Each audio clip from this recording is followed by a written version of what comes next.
So I left my own company I founded, and I went to Brazil and founded Azul. And Azul's the most important thing I've ever done. Sometimes you just have to rebound, and you have to use that opportunity to build something bigger and better.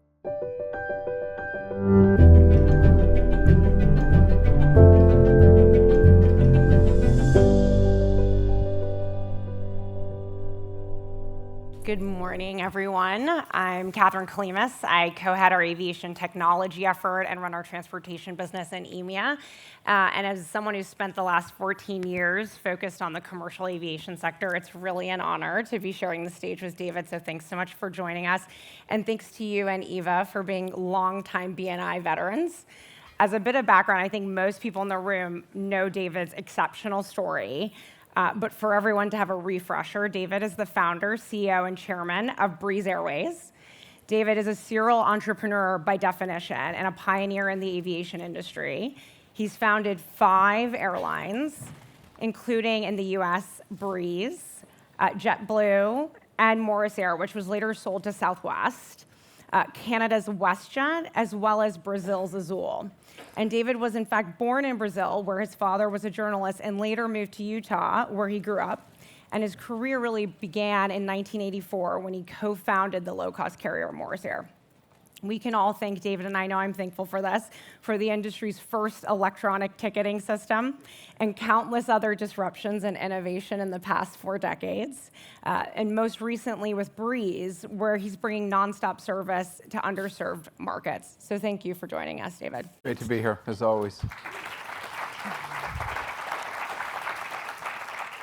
Today's discussion's really around the disruptive mindset. So why don't we start off with just hitting right on the theme, and then we'll go through all of the carriers that you've innovated around. Your ability to disrupt has been described as not just a strategy, but a mindset. Help us understand what's the difference between a strategy and a mindset, especially when you're a disruptor like yourself, and how does that play out in the boardroom as well as from kind of day-to-day management? You know, it's really interesting. I think, you know, Fred made a really good point about being able to defend what you're doing. And, you know, I've been lucky. You know, prior to COVID, the airlines that I founded had the largest reservation system that serves most of these airlines had a market cap of about $14 billion. And you know, we've always had success in everything we did. And that contrasts with most people who started airlines have lost everything they have. And so it's kind of a sexy business. So people kind of think, well, this is easy. But I would never do a business that wasn't defensible, or there wasn't a reason that also was very difficult to match and very difficult to duplicate. So, and that's being a disruptor. And coming in. If you go back to the JetBlue days, what was so interesting is the industry was horrific. It was so bad. And when I was over delivering our first Airbus airplane in Toulouse, and had leather seats and televisions on board, and it was a brand new airplane, and compared to what existed at US Airways at the time, it was just bound to be tremendously successful, because structurally, it was just something that these people had a very difficult time matching. So what happened is, I was at a speech with Ed Bastian was speaking, the CEO of Delta, and he was explaining about how he had live television, how he had free internet, and he said it looks a lot like JetBlue did 25 years ago. Thanks, David, for doing that. Yeah, no, sticking on JetBlue, I mean, that JetBlue might be the most sort of well-known disruption of all of your ventures, at least for that time. And when you founded the airline in 2000, you said, just as you're saying here, that, you know, legacy carriers were offering bad service at high prices, and I'm not sure how much of that has changed. But what were some of the challenges you encountered when starting the airline? Well, I think just convincing people from the Port Authority in New York and New Jersey. I can remember there was a terminal that was empty, pretty well, the TWA terminal. They had 2 terminals and one was empty. So I went there and said, look, I want to start this high quality air service out of New York, and I'm going to do it with brand new airplanes. And they just didn't believe it. They just said, every airline fails. And so we just had to convince them to give us a couple of gates and then it exploded and was a tremendous success. The best entrepreneurs are storytellers, and they can vividly paint what will be, and try and sell people on that vision, and that's something that I've always had kind of a gift at. On that point, I mean, I think about some of the teams and individuals you've coalesced around your different ventures who are all exceptional and well-known in the industry is also kind of sharing your vision. How have you been able to stay resilient and rally teams around the vision through the ups and downs? Because it's a tough sector. Anyone who knows the aviation industry, it's not an easy one to succeed in. How have you kept people focused on the vision? It's all about leadership and about selling something. We all have difficult times in our business careers, and the first really challenge I had, I sold my first airline to Herb Kelleher, and Herb and I were really good friends, and I would talk all the time, and I got into Southwest, and I made really 5 major changes at Southwest. They were kind of behind the times. Elliot's talking about them now, but they were, they had like off-peak was Sunday faring. It's like, what are you talking about? My flights are full on Sunday, and you just cut the fare in half. And so, I had that really challenging thing, because after 6 months, Herb said, look, I really wanted you to be my successor, but you've kind of pissed everybody off here because you moved too fast. And you should have taken 5 years, and you took 5 months, and so now you have to go. So I said, okay. I had a 5-year non-compete, so I went to Canada and started. And kind of a funny story about Herb. I've never really told this story before. But shortly after, I got a call from the Justice Department and asked if I could go to Washington, D.C. And Jim Parker, who was their general counsel, went with me to meet with the Justice Department. And they said, okay, David, so now you've sold Morris Air, what are you going to do? And I said, well, I'd like to start another airline, but I have a 5-year non-compete that Herb made me sign. And they looked over to Jim Parker and said, 5-year non-compete? And he says, oh, we know it's not enforceable. So I looked at Jim, and so I called Herb and I said, Herb, this is not enforceable. And he said, I know it's not, but I'm going to sue you for everything you have. And I have a lot more money than you do, so try it. And I said, okay, I'll go to Canada. So we went to Canada and started WestJet. But when you have something difficult happen to you, then you just find the silver lining. I started the world's most important reservation system during that time, that 5-year non-compete, and I started WestJet. And then I went to JetBlue, and JetBlue, for 7 years, I put my heart and soul into it.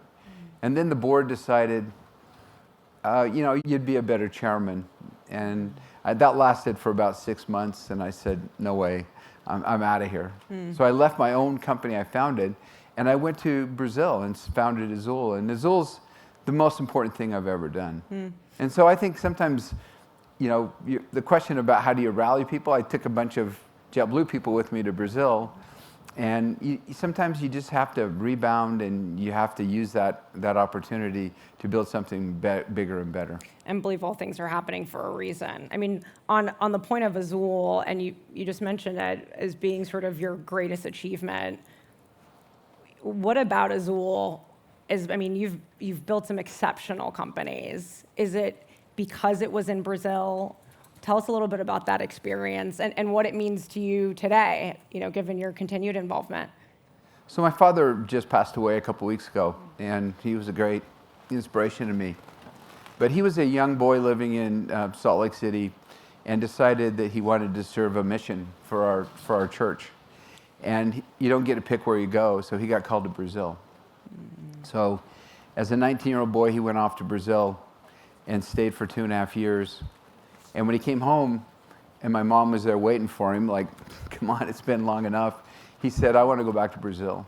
And so he moved back with my older brother, and I was born there. So I have Brazilian citizenship, and I feel a real kinship to the country. And then I went back as a missionary. And the Brazil that I knew as an expatriate kid was a completely different one that I knew as a missionary. I lived in the favelas, and I lived in the poorest parts of Brazil. And I can remember as a 19-year-old boy walking the streets with sewage on, raw sewage on my shoes that I come home with every night thinking, I want to do something for this country. I want to do something that is impactful. And the reason I'm so proud of it is we've got 18,000 people that work for us in Brazil. About 9,000 of those have been brought out of poverty. We'll fly 40 million people this year, almost more than traveled when we got there. We fly 1,000 flights a day. We serve 170 communities.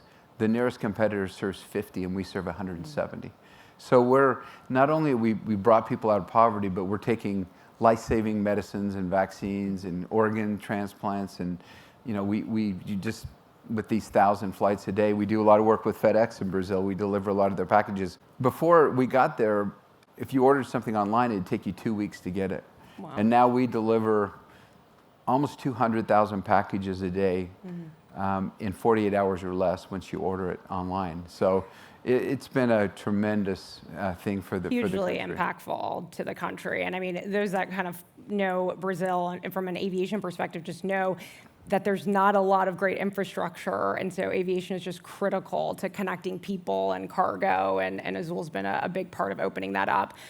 I want to stay on the point around being mission driven. And this is something that is a topic that's dear to my heart as our co-head of our America's Christian Forum. I know, David, that mission and giving as it interplays with your Mormon faith is a big part of how you lead and give all of your salary to different causes that you're focused on. For entrepreneurs in the room, if you could speak on how mission and giving has been tied to business for you and how that's been an important unlock in terms of it keeping you motivated and focused on ultimately growing the businesses that you've started.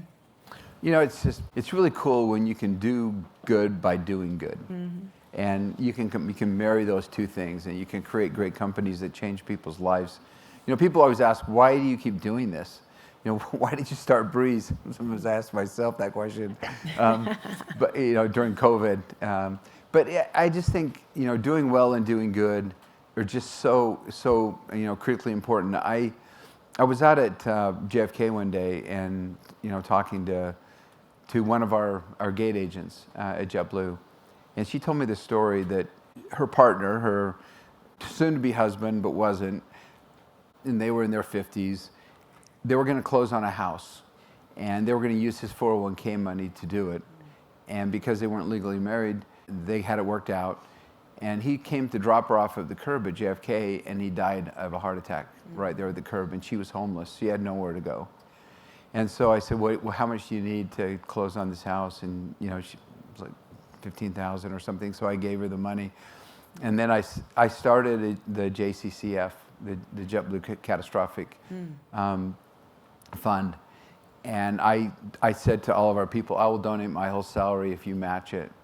And so that was the first $500,000 that went into the fund, and tens of millions have gone into the fund. And there's a committee there that distributes the money to those in need. And it's just it's been everybody has a pin that they wear of the JCCF, and so the JetBlue Catastrophic Fund. And so it's really cool. And then down in Brazil, we do tons of that. We have funds to get people who have come from poverty to become a pilot or a flight attendant or whatever. It's just social.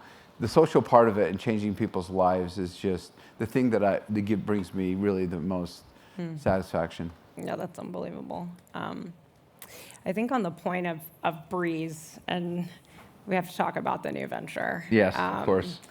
Even though, as you said, it was sort of started pre-COVID, and then, as COVID did to our industry, it really sort of changed the landscape and the lens of really thinking about investing and growing in airlines. Breeze was rated the third best airline in America by Travel + Leisure this summer. Congrats on that. We got a ways to go. We got to get to number one. This is a good start. In the case of Breeze, you set out to serve cities, as I was mentioning earlier, that don't have many nonstop options. So really underserved markets, underserved communities. If you're not on a Breeze route, you're driving or connecting. How can entrepreneurs here from other industries apply the lesson of just going where the competitors aren't? And quite frankly, I've always been fascinated how many underserved markets there are in US aviation today. I mean, this seems like a white space others would be aiming to attack, but how did you think about going after it, and what can others learn from it?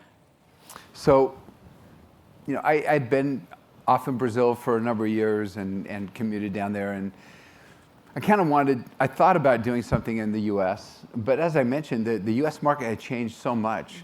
All these guys had gone bankrupt, they all merged, they became ruthless competitors. Yep. They had a better product.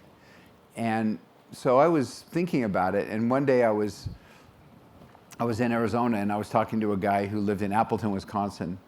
And he had a $2 million house on a golf course in Mesa, Arizona, which was 10 minutes from the Mesa airport. And he had a business in Appleton, Wisconsin. He says, I've got this business, and every time it gets below zero in Appleton, I call Allegiant Airlines and I book a ticket. And I fly down, and I'm here in 3 hours, and I'm golfing. And everyone else home is freezing. And I asked him this question. I said, would you ever consider flying United? He said, I'm going to connect in Chicago in the wintertime? No. And so I started doing the research, and I met a young guy who launched 500 routes at Allegiant, Lucas Johnson. Yeah. And he started to, explain this concept of, and then I looked at it, and there's 125 cities in the United States that have lost more than 25% of their air service. My wife grew up in Huntsville, Alabama. Huntsville, Alabama is this thriving city in Alabama, northern Alabama, the largest city in Alabama, and almost has no air service except for hubs. Crazy. And so, I thought, well, this is going to work. And so then you had to figure out a plane to be able to do that. And so I took a look at the Airbus A220, and here was a plane that had the newest technology, the best fuel burn, quiet, all that stuff, but was really conducive to a mixed class that you could change over from first class to coach overnight, basically, and had range. It could fly 7 hours. It could fly transcon. It could fly in long thin markets. And so I just thought it seemed like just a perfect opportunity to kind of marry these underserved markets with a great product. And it's interesting because we were right ahead of the curve. About 25% of the passengers today want an upgraded experience, and they'll pay for it, be it extra legroom, be it a first class seat. And what happened is we created this product and started flying into all these markets where they didn't have air service. And then all of a sudden this wave hit Spirit, Frontier, JetBlue, Southwest Airlines. They're all just getting annihilated right now. And they're struggling like crazy. And they're stuck with too big of airplanes. Brand new kit. Brand new planes. Spirit, Frontier, 240-seat A321s that you can only fly wingtip to wingtip with United on their hubs. And and I talked to United, and they said, Spirit thinks they have a really cheap seat with 240 seats. We went from a 320 to a 321. I've got 30 extra seats, and those 30 incremental seats cost me less than Spirit has. But it takes 2 or 3 years to be able to do that. Sure. And they're structurally not able to. I mean, the good thing about airlines, you can move your assets around, but the bad thing is if you don't have the first class seats, and you don't have, it takes a long time to do that. And if you've got too big airplanes, you can't change on a dime. And so we're really we have 220 routes. We're in 66 cities, and our year-over-year unit revenue for the third quarter is going to be negative for all the airlines if you average them all together, and we're up 22% year-over-year in unit revenue, and finally profitable, thank goodness. But it's a combination of great people and also nice people serving nice places is our slogan, but really flying in routes where nobody else flies. We have 90% of our routes, we have no nonstop competition. Non-compete, right. No, and it's funny, you saying the slogan of nice people, nice routes. Nice places, nice places. David, you are the master marketer in our industry. And one of the things that you said with Breeze, and this was similar to sort of JetBlue, which is the JetBlue mantra was, we're a customer service focused company that happens to fly aircraft. And with Breeze, we're a technology company that happens to fly aircraft. What is sort of the shift between sort of customer service and technology, which I'm guessing they're sort of synonymous. But when you think about marketing that story, what's really driving that, and how did you really come to that? Well, back when I started JetBlue, we didn't have the same technology that we have today. The internet was coming to its age, and people used to go stand in line to get a ticket, or they couldn't really print it out. And we had kiosks that we developed at my computer reservation system company. But today, nobody wants to talk to anybody. They just want to be able to book the reservation.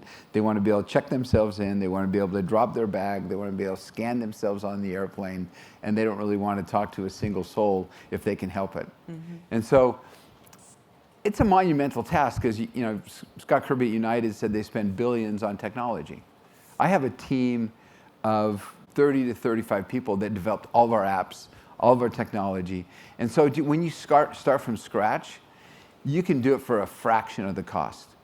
Even like Allegiant has 220 people in their IT department. We have 30, and so our app is moving up. We're about the 4th best app now, with a fraction of the cost. And so when you start with that new technology, I think the future of that is, we want to create like a super app where, the thing that drives me crazy is that you've got Priceline that has a $130 billion market cap, and nobody goes and gets a hotel before they get an airline ticket. Right. And so we let them buy the airline ticket, and then we let them go and give them all the money for doing it. So we want to create something that incorporates all of that with events and hotels and rental cars and everything, so it makes it completely seamless. Right, and so then it's really about the interface, the technology. And if we had more time, I would dig into just how customer-centric you are, David, which is unique in the industry, where there is a lot of focus on CASM and other elements, and you continue to be just so much of a leader on focusing on the product and the customer. Yeah, I mean, just to close, we have a fleet today of the A220s. We're getting our 30th airplane this week, and we'll have 50 by the end of next year. And we have 3 planes that don't have Wi-Fi on it. And I'm like, we got to get these planes installed, and we're going to get it done by January. But think about this experience as a customer. So we're the most on-time airline in the country, but one flight's 45 minutes late. And we say to you, you flew Breeze, how did you like it? Well, the flight was 45 minutes late. Or you can say, yeah, the flight was 45 minutes late, but the flight attendants asked the people coming off the plane to clean the airplane for us so we could turn the plane in less than 30 minminutes. And then they said, if we get on really quickly, I'm going to give free Wi-Fi to everybody on the airplane. And so, it's just, it was like a good, not bad experience, or you can turn it into a good experience. And I think having people having a problem with you and you make it right with them, they're more loyal than if you had never had a problem. Yeah, and that thoughtfulness is something that you're known for. So, David, thank you so much for making the Appreciate time. It.